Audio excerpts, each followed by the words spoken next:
Hello and welcome back to the Note. And it may seem as though it's only yesterday that we were celebrating New Year's Eve, but we are now through one whole quarter of the year, and it's been quite an interesting quarter. For the world stock market as a whole, it hasn't been that exciting. The FTSE All World Index has gained almost 2% in dollar terms, but it's gained very much more than that in almost any other currency, and that's because of the single biggest event of the quarter, which has been the remarkable gain of the US dollar. It gave back a little after the FOMC meeting earlier this month, but it is back on a rising trend at the moment, and on a trade-weighted basis overall, it is up some 8.9% for the year. Very impressive. Meanwhile, oil, the story of the end of last year, as crude began to sell off so vigorously, we have bumped and grinded over the last 2 months, but broadly the story for the quarter is of further falls.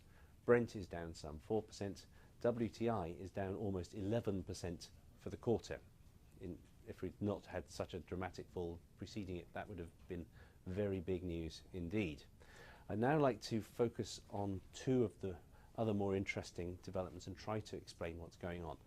First of all, let's take a look at this chart, which shows you the spread between US Treasuries and German Bund yields.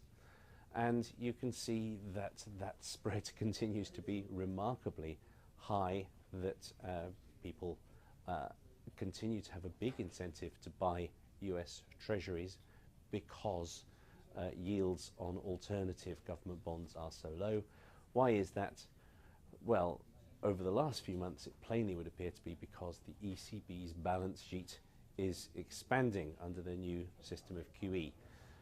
Earlier on in this trend, you could argue that it was because of the deflation scare in Europe as the markets tried to bully the ECB into QE. As it stands, however, very low bond yields, even in the US, appear to be a fact of life, and that is because even if the Fed isn't doing QE when other central banks do QE, money is fungible, and that will have an effect on the states. Finally, let's take a look at the remarkable rise and rise and rise of the Chinese stock market. Shanghai Composite has gone quite ballistic over the last 6 months or so. I would like to suggest that is primarily to do with liquidity dynamics within China. The other line we're showing you there is the deposit rate, the benchmark deposit rate you can get on 3-year deposits as a saver in China. And you can see that Shanghai stocks really took off once deposit rates started to come down as part of a deliberate attempt to stimulate the economy.